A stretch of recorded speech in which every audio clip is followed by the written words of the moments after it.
So the relationship I had with my father was more of a best friend-like relationship. You know, it was someone that I could always go to for anything, someone that would always help me out whenever I was in a sticky situation or someone that I need advice from, whether it went from stuff that I needed to with sports, if it had to do something with in the madrasa, or if how I wanted to get more involved in the community.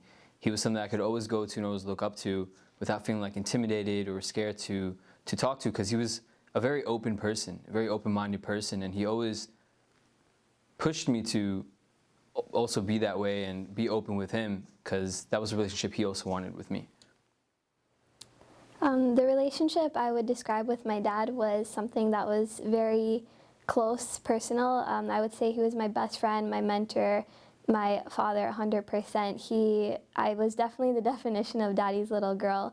Whenever I was in trouble, I would go to him before anything. But at the same time, he would also make sure that I stayed out of trouble, if anything, as well as giving me really good advice. I was never afraid to talk to him about anything. I knew that if I ever needed help, if I ever needed just advice or anything, he would be the best person that I could go to. And I think that's honestly the best relationship that any kid should have with their parent. But we had a very close relationship. When I was growing up, he was like a mentor to me, like a father to me. He was the only man in the house. It was me, my mother, my sister, and him.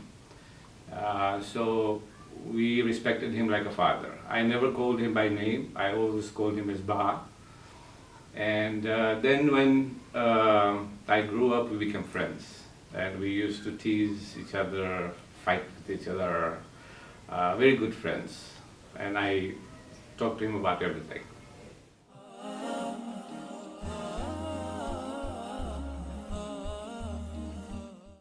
So yeah, when I was in New York, I was very young. I was there up until I was 4 years old before we moved to Florida.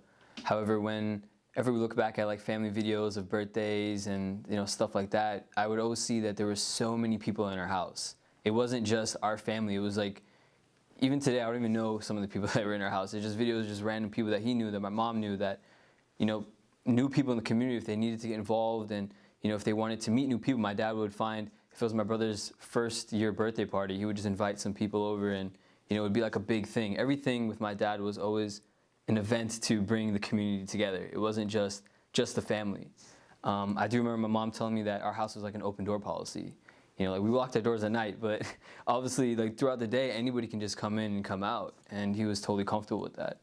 So while we were in New York, when it comes in terms of the JAMAAT and stuff, I don't know too much because I was very young.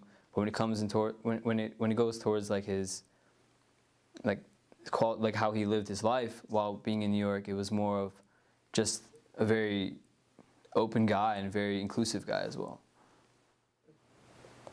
So from what I remember in New York, I definitely remember just everything being an event, everything being so much fun. Our house was filled with people, whether it was Eid or a birthday party or a pre-K graduation. I remember specifically there was one video of my brother Asif, that is the Kiko, and literally you see my brother being passed around through all of my dad's friends while each of them had a turn at like shaving a piece of hair. And I think that kind of just describes how my dad was especially when we grew up. We had so many of his best friends that we kind of just became family with us. Until this very day, the girls that I grew up with, I'm still very close to them. And I think a main part of that is the fact that my dad made sure that we stayed very close to our community. We stayed very close to our family and our friends. It meant everything to him. It wasn't really friends or family. To him, everyone was family. Everyone was always invited, and I think that's one really great thing about him is everyone always felt welcome talking to him. And I think when it comes to New York, from what we remember, he did play a really huge part in the JAMAAT. He played a huge part in sports over there, and till this day, the thing I really love about New York is that people always remember him. We might not know who they are, but they always know who we are because of him. So it's really great.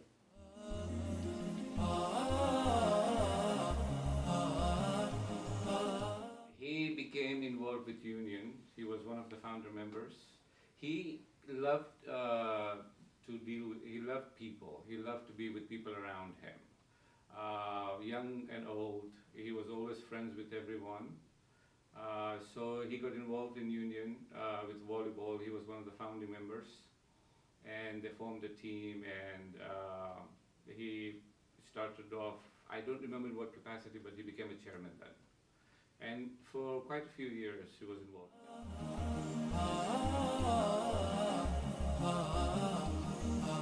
Well, initially when he came, I think we were in the basement where we were doing in the majlis in the basement, Brother Only Khalfan's house. And then we moved on to Al-Khoy Center on Queens Boulevard. At that time he was involved, I think, as a committee member. And then we moved into the mosque that we had in Queens, in Woodside, Queens, for a long time. That's where he really got involved. And that's where he became the vice president, and then he became the president eventually. So while my dad was in New York, he was a really big point of contact for a lot of incoming new families that were specifically coming from Dar es Salaam. He was someone that you could go to when you basically were lost, or if you needed a place to stay, or if you needed to find a job. Even if you just wanted to come over for food and you didn't know anybody, he was that go-to person. I remember a story that one of my dad's friends told us was that my dad's house was an open-door policy. If you needed a place to stay, if you needed something to eat, you would just walk in. My dad's mother would just be cooking some food up, and there wasn't a quantity. She would just cook because she knew people were coming in the day of anyways. Because there was so many new people that were coming in, especially during the 80s. He helped so many people. After he passed away, there were so many people that came up to us and told us that, when we moved to America, we had no idea where to go. But when we asked people, Liakat Fazal was the first name that would pop up in their heads that we should go to. So he was always that person. He was that point of contact that a lot of people had. Until today, a lot of people come up to us and tell us about how he was able to shelter them, how he was able to find them jobs, how he was able to give them money. And if they couldn't even provide money, he still would allow them a place to stay. Because he knew that that's how important it was for the community to build up in America so that they could start their new lives, so that when they get married, their kids have that opportunity to build their lives as well.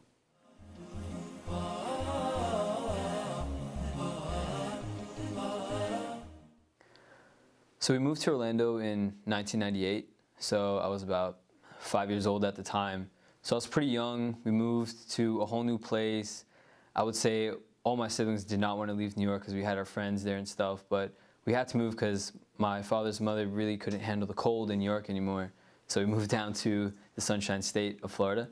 In the beginning, it was really hard because we didn't really know anybody. There was only a few families here, I say like a handful, like 15 families that were here. There wasn't really like a center that we could go to, so it was really hard to feel that community presence. And that was definitely something that my dad definitely knew he wanted to build up. At the time when he moved, he was actually still president of the New York JAMAAT. So he was dealing with all that stuff and that transition. And then coming to Orlando, he was also working with the families here to try to build the community here up as well. If you fast forward a few years, I think when I was around 8 or 9 years old, we finally started to play volleyball again. And that was something that I will never forget. It was the main point of contact for, it was the point where my brother and I finally was introduced to the sport that my dad loved, because we never played when we were in New York. So we would play every Sunday morning at Jamestown. So we would wake up really early, we would go play, and it was the most amazing thing. Like, this is exactly where we could interact with the new members that were coming in from the community, where it was a way that they can just kind of, be laid back, and they don't have to put up a front. They can just be themselves. And they feel comfortable. It was a very comfortable setting. And a little bit after that, when my dad stopped playing, he would always come to Jamestown with food. And that's the main thing that my dad is known for, is the fact that he cooks, and he loves to just bring joy and smile to people's faces because of the food. So when we would have a break, we would all sit down together. We would all wait for my dad to come, and he would bring a big suffer of chana pateta and mandazi, and oh man, it was a great time. So something that when we moved, it was a way that he was able to help bring the community come together as well, and help finally establish that relationship with each other so that we can move forward and we can start building the community here as well.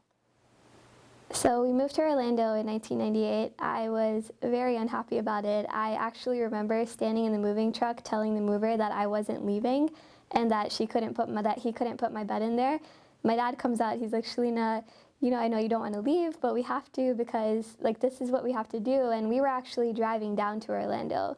So it was hard at first. We moved here, we didn't know anyone. We missed our friends, we missed our community, we missed New York. And I just think that my dad kind of involving us so much in the community here is what really, really helped us transition well. On top of that, we had our daddy-ma here. We moved here pretty much because the cold was really hard on her, and you know, he just wanted what was best for his mom and best for his family. Once we moved to Orlando, a lot of people from New York started moving here as well, and then we kind of got our familiar faces, which was nice, but there was also a lot of people from Dar es Salaam moving here, and it was just really great because we came from a community of 15 families to, honestly, like I don't know the exact count right now, but it's a lot, and I think that's amazing because we kind of saw it from the bottom, like up until now. And one really great thing I remember, my dad loved the community here so much to a point where on Thursday nights I would go to mosque with him, and we pretty much were the gate closers because I remember always being the last one to leave because he had to say salam and talk to everyone he met. And I think like the fact that I knew I was going to be here till the very end kind of pushed me to meet a lot of people as well. And I just think that it was hard at first, but once we kind of got adjusted to our community here and saw everything grow and also got really involved, it became a lot easier. If I'm not mistaken, he was also the founder, one of the founder members of Union here as well.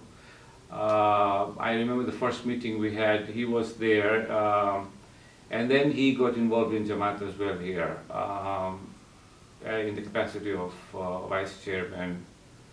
I think it was committee member and then the vice chairman.